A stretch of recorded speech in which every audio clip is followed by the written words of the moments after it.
Baik, kita akan lanjutkan. Ini adalah video yang ketiga pada materi kita tentang kepemimpinan, dan di bagian ini saya akan lanjutkan kepada pembahasan tentang teori-teori kepemimpinan, dan nanti di akhir video ini saya akan jelaskan tentang ujian akhir semester. Baik, ada beberapa teori tentang kepemimpinan. Yang pertama adalah Great Man Theory atau teori orang besar, dan teori ini berbasis pada asumsi bahwa pemimpin itu dilahirkan dan pemimpin itu tidak bisa diciptakan. Nah, dan dia muncul pada saat ada satu keinginan besar yang dibutuhkan zaman saat itu. Nah, ada beberapa, kalau kita lihat sejarah, ada beberapa sosok-sosok yang luar biasa seperti Genghis Khan, Napoleon Bonaparte, Yesus Kristus, atau kalau dalam perspektif Islam dikenal Isa Al-Masih. Kemudian juga Julius Caesar atau Kaisar Augustinus. Mereka orang-orang besar di zamannya. Mereka muncul sebagai solusi zaman saat itu. Sehingga kemudian asumsinya adalah seorang orang besar itu memang terlahir dalam sebuah momentum tertentu, dan dia memiliki garis keturunan yang baik. Sehingga dalam konteks Great Man Theory ini rata-rata kalau kita lihat dia lahir dari satu kelas yang sangat spesifik, sangat khusus. Tidak semua orang punya kesempatan yang sama, karena dia berada dalam bagian dari aristokrasi, begitu ya. Jadi kesempatan menjadi seorang pemimpin itu tidak didapatkan oleh semua orang. Nah, ini konteks Great Man Theory, dan biasanya bermula dari keluarga yang besar juga. Tokoh yang besar melahirkan tokoh yang besar juga. Nah, kira-kira begitu. Baik, yang kedua ada trade theory.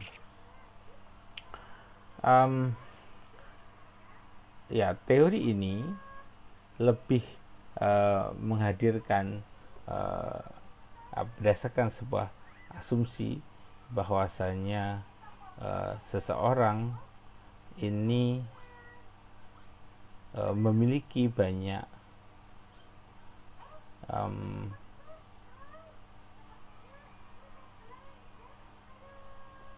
kapasitas, ya. Dia muncul dengan keterampilan dan kapabilitas yang dia miliki. Jadi dimilikinya dominansi, dimilikinya energi yang besar, dimilikinya kekuatan untuk mengontrol, integritas, fleksibilitas, sensitivitas, intelijensitas, stabilitas, dan juga kepercayaan diri. Inilah yang kemudian menghadirkan satu model kepemimpinan, ya. Jadi ini seorang yang sudah lahir dengan potensi bawaan. Jadi sejak lahir dia sudah punya potensi. Jadi bahasa Jawa kawan bayen, begitu ya. Kalau tadi Great Man Theory lebih kepada dia dilahirkan dari keluarga yang besar, anaknya sosok orang yang besar. Kalau trade theory lebih kepada kemampuan sejak kecil, bahkan sejak lahir yang dia sudah miliki. Oke.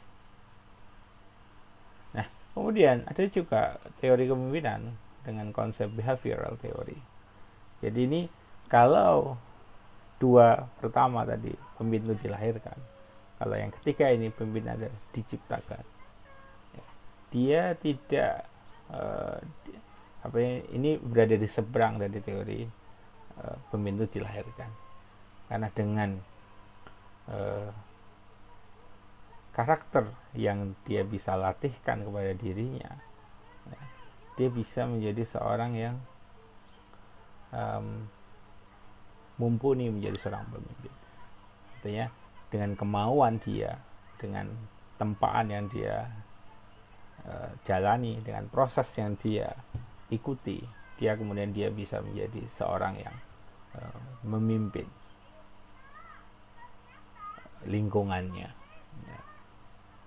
Jadi behavioral theory lebih di sana. Jadi memang dia bukan bawaan ya dari lahir misalnya seperti teori maupun treatment teori.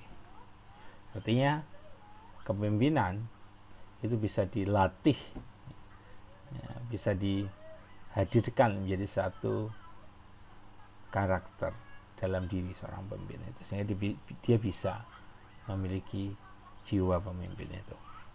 Nah, kemudian terkait hal itu, ya, terkait behavioral theory ini ada beberapa ya sub teori ya. Yang pertama adalah role theory. Ya, role theory ini adalah dia hadir dengan asumsi bahwasanya seseorang itu bisa menghadirkan atau dia bisa menjalani sebuah peran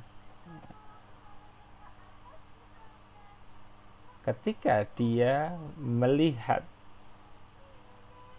belajar, membaca apa yang ada di sekitar mereka. Nah, jadi dia bisa meniru misalnya, paling sederhana misalnya dia sering melihat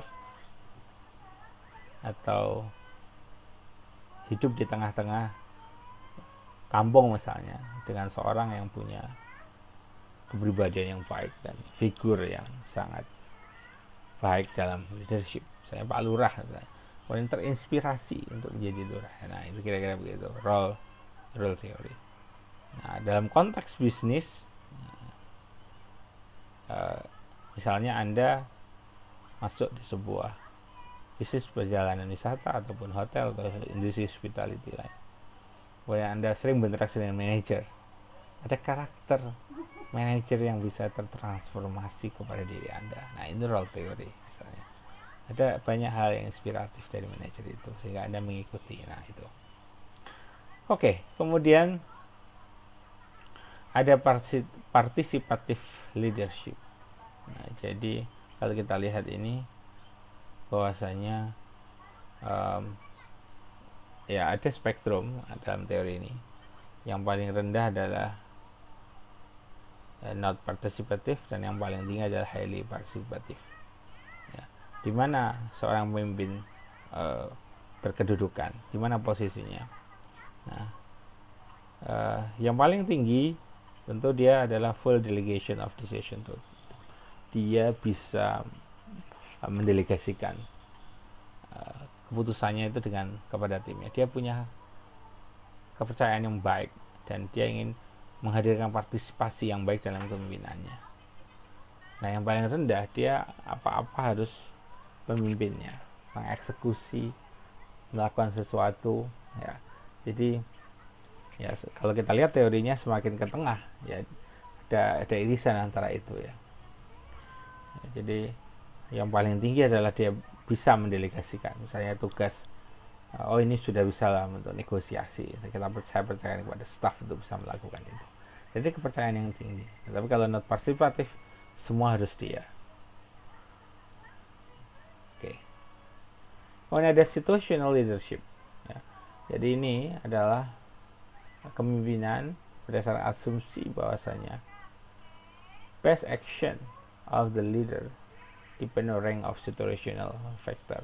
Jadi aksi terbaik, keputusan yang terbaik seorang pemimpin itu tergantung pada situasional ya, situasi yang akan sangat berbeda ya.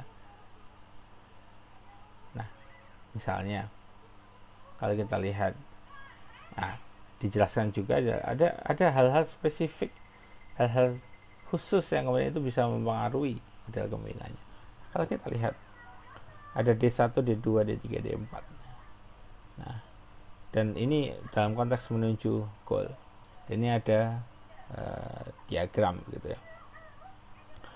Di level pertama, seorang pemimpin itu directing saja dalam situational. Dia hanya bisa mengarahkan. Kemudian di level berikutnya dia bisa coaching, dia bisa melakukan pembinaan. Karena dalam posisi ini masih merah dan orange ya, dalam posisi staff masih belum nyambung dengan teori sebelumnya, belum cukup bisa terberdayakan. Nah, di level berikutnya yang kuning dan hijau, di sini seorang pemimpin dia sudah bisa menghadirkan support system yang baik, sehingga saat dia butuh sesuatu dia sudah bisa mendapatkan arahan-arahan yang kuat juga dari anak buahnya, ada inisiatif yang baik, sehingga dia juga akan lebih mudah. Dan terbaik tentunya adalah delegating, saat dia dengan mudah untuk bisa mendelegasikan, karena memang ada proses yang dia sudah lakukan mulai dari directing, coaching, dan supporting selama bertahun-tahun misalnya di perusahaannya, sehingga staffnya sudah sangat teruji, kira-kira begitu.